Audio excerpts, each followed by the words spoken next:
ETF index mutual funds నేర్చుకుని stock మార్కెట్లో రాణించాలనుకుంటున్నారా? వెంటనే ఈ నెంబర్కి కాల్ చేయండి. నమస్కారం అండి. నేను మీ డాక్టర్ కళ్యాణ్ చక్రవర్తి, కన్సల్టెంట్ సైకియాట్రిస్ట్. ఈరోజు నేను చాలా హెవీ హార్ట్తో చాలా దిగ్భ్రాంతి కలిగించేటటువంటి ఒక అంశం గురించి మాట్లాడటం గురించి మీ అందరి ముందు ఉన్నాను. భగవంతుడు ఎందుకు ఇలాగా కొన్ని నిర్ణయాలు తీసుకుంటాడు, ఎవరు తప్పిదం అనేటటువంటి రకరకాల ప్రశ్నలతో నిన్న రాత్రి అసలు నాకే కాదు యావత్ భారతదేశం మొత్తం, లేదంటే వేరే దేశాలు కూడా నిద్ర లేకుండా ఆలోచింపజేసేటటువంటి ఒక భయంకరమైనటువంటి సంఘటన అహ్మదాబాద్ ప్లేన్ క్రాష్ సంఘటన. అందరికీ ఇది ప్రత్యేకమైనటువంటి ప్రశ్న ఏంటంటే, ఎందుకు జరిగింది, ఎలా జరిగింది, ఏం జరిగింది అనేది. అంటే ఇవన్నీ మాట్లాడుకునే ముందు, అంటే అక్కడ ఆ ఫ్లైట్లో ప్రయాణం చేసేటటువంటి ఒక్కొక్క కుటుంబం యొక్క గాథను వింటూ ఉంటే కనుక, ఆ డాక్టర్ గారు, ఆ ముగ్గురు పిల్లలు అవనియండి, లేదంటే గుజరాత్ ఎక్స్ సీఎం గారు రూపానీ గారు అవనియండి, ఎవరిదైనా కూడా ఏంటిది, ఎలా జరిగింది, could this have been avoided. అంటే ఇక్కడ పారాడాక్స్ ఏంటంటే అంటే విచిత్రమైనటువంటి వ్యతిరేకమైనటువంటి ఆలోచింపజేసేటటువంటి అంశం ఏంటంటే, ఏది సేఫ్ అనే ప్రశ్న మనకు వస్తుంది. అంటే ఏ ప్రయాణం సేఫ్? అంటే ట్రైన్ ప్రయాణం సేఫా, లేదంటే ఏరోప్లేన్ సేఫా? బోయింగ్ 171 అనేటటువంటి ఈ డ్రీమ్ లైనర్, అంటే తెలియనటువంటి ప్రేక్షకుల గురించి కొంతమందికి తెలియజేసేటటువంటి, it is the safest air transport in the world. అంటే దానికి ఆల్మోస్ట్ దాని సేఫ్టీ ఈజ్ 100% సేఫ్. అది మనం ఎక్స్ ఏవియేషన్ మినిస్టర్ మాటల్లో అన్నా విన్నాము, లేదంటే బోయింగ్ వాళ్ళు ముందుకొచ్చి చెప్పిన దాంట్లో విన్నాము, ఎయిర్ ఇండియా వాళ్ళు చెప్పిన దాంట్లో కూడా మనం విన్నాం. ఎందుకు అది సేఫ్ అంటే కనుక, because it has dual engines. దానికి డబుల్ ఇంజన్స్ ఉంటాయి, 2 ఇంజన్స్ ఉంటాయి. ఒకటి ఫెయిల్ అవుతాయి కనుక ద అదర్ ఇంజన్ యాక్చువల్లీ ప్రొపెల్స్.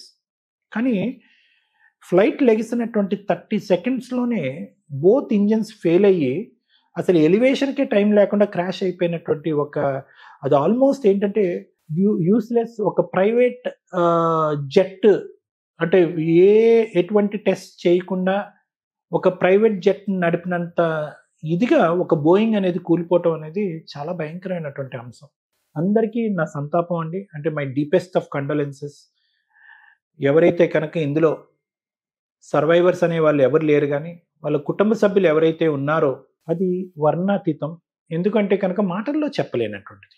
చాలామంది ఏమనుకుంటారంటే కనుక, ఇలా జరిగిన తర్వాత ఆఖరి చూపు అనేటటువంటిది ఒకటి ఉంటుంది చూడండి. అంటే అట్లీస్ట్ ఆ డెడ్ బాడీని అన్న చూసి ఒక ఆఖరి చూపుగా, అంటే కనుక ఇక్కడ అంత బూడిద, గుర్తుపట్టలేనటువంటి పరిస్థితి. డిఎన్ఏ టెస్ట్ చేస్తేనే కానీ ఆ వ్యక్తి ఎవరికి సంబంధించినటువంటి వ్యక్తితో తెలియనటువంటి పరిస్థితిలో, అంటే ఇంతకంటే బాధ ఉంటుందా, ఇంతకంటే పెయిన్ ఉంటుందా అనేటటువంటిది నా ఆలోచన, బహుశా మీ అందరి ఆలోచన కూడా.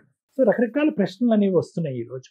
ఒకటి, భగవంతుడు ఎందుకు ఇలా చేశాడు, ఎవరిది తప్పిదం అనేది. రెండోది, లైఫ్ ఇంత అన్ప్రెడిక్టబుల్లా?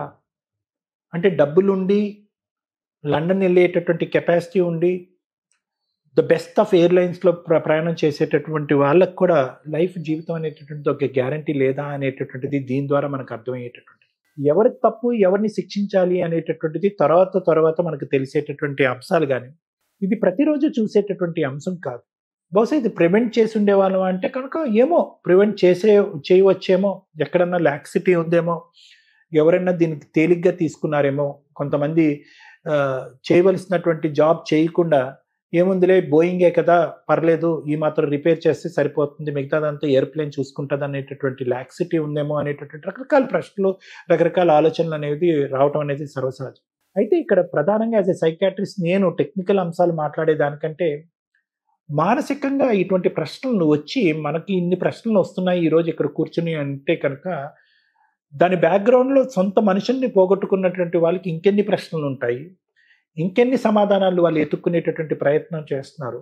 ఆఖరి చూపు కూడా దక్కకుండా, ఆఖరి మొహం కానీ బాడీ కానీ కూడా చూడలేనటువంటి పరిస్థితిలో ఆ ఫ్యామిలీ మెంబర్స్ ఒక భయంకరమైనటువంటి ట్రామాలోంచి వెళ్తూ ఉంటారు. వాళ్ళకి ప్రధానంగా నేను చెప్పేది ఏంటంటే, ద థింగ్ ఇస్, ఇది ఎంత తొందరగా వాళ్ళు దీన్ని జీర్ణించుకుంటే కనుక అంత మంచిది. ఎందుకంటే దీన్ని పోస్ట్ ట్రామాటిక్ స్ట్రెస్ డిసార్డర్ అంటూ ఉంటాం, పిటిఎస్డి అంటూ ఉంటాం. పిటిఎస్డి అంటే కనుక ఒక ట్రామా, ఒక భయంకరమైనటువంటి సిచ్యువేషన్లో వెళ్ళి బ్రతికి బట్ట కట్టినటువంటి వ్యక్తుల యొక్క మానసిక పరిస్థితి.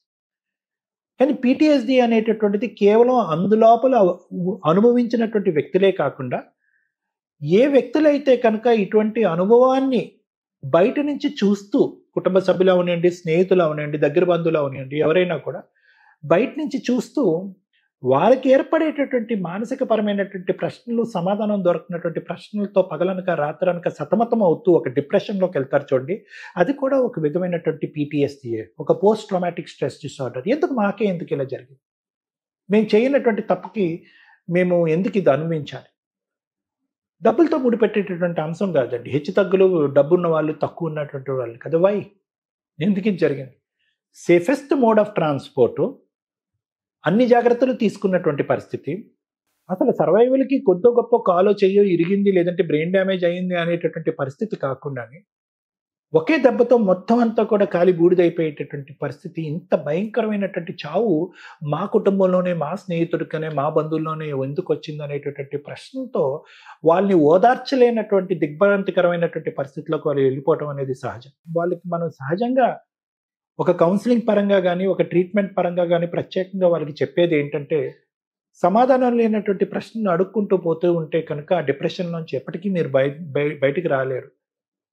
ఏ విధంగా మనం ఓదార్చలేనటువంటి దీంట్లో ప్రత్యేకంగా మనం చెప్పేది ఏంటంటే, వీలైనంత తొందరగా ఆ అంశాన్ని జీర్ణించుకుని లేనటువంటి వాళ్ళని ఇంకా తిరిగి రారు అనేటటువంటి ఆలోచనలోకి వెళ్ళి అటువంటి వాళ్ళకి ధైర్యాన్ని నింపేటటువంటి ప్రయత్నం ప్రత్యేకంగా చుట్టుపక్కల ఉండేటటువంటి వాళ్ళందరికీ మనలాంటి వాళ్ళ మీద ఆ బాధ్యత అనేది ఉంది. ఇది ఒక అంశం.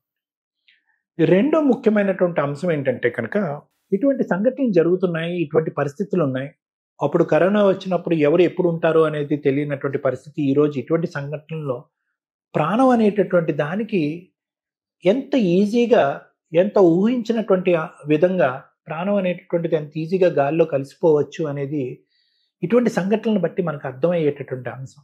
సో దీన్ని బట్టి ఏంటంటే, ఉన్నంతకాలం ఒక మెసేజ్ ఏంటంటే, ఉన్నంతకాలం మనం ఈ ప్రాణాన్ని, ఈ జీవితాన్ని ఆస్వాదిద్దాం, ఆనందిద్దాం, ముందుకెళ్దాం.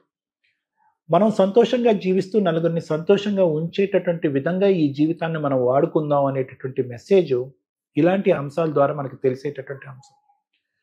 ఎంతకాలం ఉంటాం, ఏం జరుగుతుంది, ఫ్యూచర్ ఏంలో ఏముంటుంది, ఏ మూల నుంచి ఏమొస్తుంది అనేటటువంటిది తెలియనటువంటి ఈ ప్రపంచంలో జీవితాన్ని ఆస్వాదిస్తూ సంతోషంగా ఉంటూ మెటీరియలిస్టిక్ థింగ్స్, తాత్కాలికంగా సంతృప్తి ఇచ్చేటటువంటి సంఘటనలతో కొట్టుకుపోకుండా చీలికి చిన్న చిన్న గొడవలకి పెద్ద మనస్తాపం చెంది అదే పెద్ద ప్రపంచం, ఇదే జీవితం అనేటటువంటి విధంగా దాంట్లో గొడవలు పడుతూ మానసిక ప్రశాంతతను కోల్పోతూ బంధాలని తెంచేసుకుంటూ ఈగోలకి పోతూ ఇలాంటి వాటినన్నిటినీ కూడా, ఇలాంటి సంఘటనలు చూసిన తర్వాత మన అందరికీ కూడా ఒక ఆత్మ పరిశీలన అనేది జరగాలి, ఒక ఇంట్రోస్పెక్షన్ అనేది జరగాలి.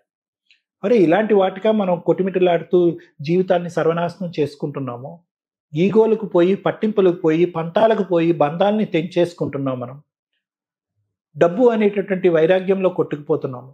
వాళ్ళు ఈ మాట అన్నారు, వీళ్ళు ఆ మాట అన్నారు అనే పట్టింపులకు పోతున్నాము. మనం ఇలాంటి వాటిల్లో కాదు, ప్రాణాలకి, బంధాలకి, మనుషులకి విలువ ఇవ్వాలి, కష్టం అంటే ఇది అనేటటువంటి ఆలోచన అందరికీ కలగాలి అనేటటువంటి ఉద్దేశంతోనే నేను ఈరోజు ఈ ఎపిసోడ్ చేయటం జరుగుతుందండి. దయచేసి ఇది మన అందరికీ ఒక కనువిప్పు కలిగేటటువంటి ఒక సంఘటన, ఆత్మ పరిశీలన చేసుకోవాల్సినటువంటి సంఘటన. ఆ బాధితులు ఎవరైతే ఉన్నారో, ఆ కుటుంబ సభ్యులు ఎవరైతే ఉన్నారో వాళ్ళందరి తరపున నిలబడవలసినటువంటి వాళ్ళకి మనం ఏమీ దగ్గరుండి చేయలేకపోయినా కూడా మన ప్రేయర్స్ అనేటటువంటిది ప్రే చేస్తూ మన యొక్క భగవంతుడి యొక్క బలము వాళ్ళకి చేకూర్చాలి అనేటటువంటి విధంగా మనం అందరం పూజలు చేస్తూ వాళ్ళు వెన్నంటూ నిలబడుతూ, అదే విధంగా ఏంటంటే ఇటువంటి సంఘటనల ద్వారా మనం అందరం అర్థం చేసుకోవాల్సింది ఏంటంటే, life is very short, let us live it with sweetness and peace of mind. నమస్తే అండి.